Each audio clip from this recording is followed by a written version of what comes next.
కాంతి శాంతి, మనస్సుకి కాంతి శాంతి అక్కర్లేదా? ఎంత చక్కటి ఉపమానం అండి. మనస్సుకు కాంతి శాంతి. మరి ఈ మనసుకి సృష్టి కూడా కావాలి. అంటే క్రియేట్ చేయటం కూడా కావాలి. సృష్టిలోని అందాలు కావాలి. అనుభవం కూడా కావాలి. Note this point. మనసుకు సృష్టి కావాలి, అందాలు కావాలి, అనుభవించడం కూడా కావాలి. మనసును సృష్టించిందే అందుకు.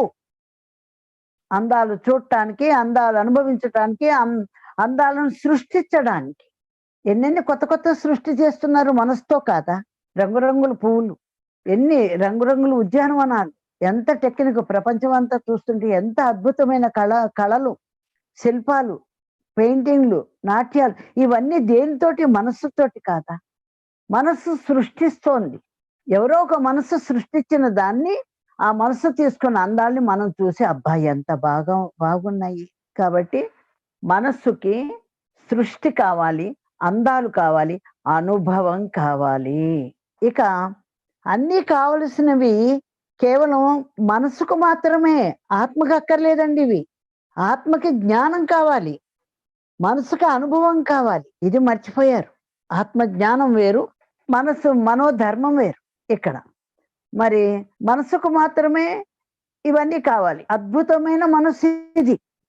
అద్భుతమైన మనసు కాబట్టి ఇన్ని అద్భుతాలు సృష్టిస్తోంది.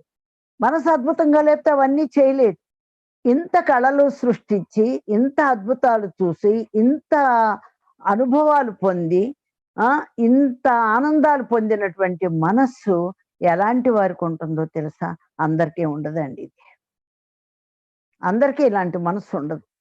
కనీసం ఒక శిల్పాన్ని చూసినా ఏదో బొమ్మ చూసినట్టు వెళ్ళిపోతారే గాని, ఆ శిల్పి ఎంత కష్టపడి చేశాడు, ఏ ఉద్దేశంతో చేశారు, దాంట్లో ఉండే అందాలు ఏంటి, అది ఏం చెప్తోంది అన్న ఆలోచన కూడా లేదు అని అంటే అందరికి ఆ మనస్సు ఉండదు. ఒక కళల మీద ఉండదు, తన అనుభవం మీద ఉండదు, సృష్టిలోని అందాలు చూడటానికి ఉండదు. పత్రికారు చూపించేదాకా సూర్యోదయం అందము తెలియలేదు, చంద్రోదయం అందము తెలియదు.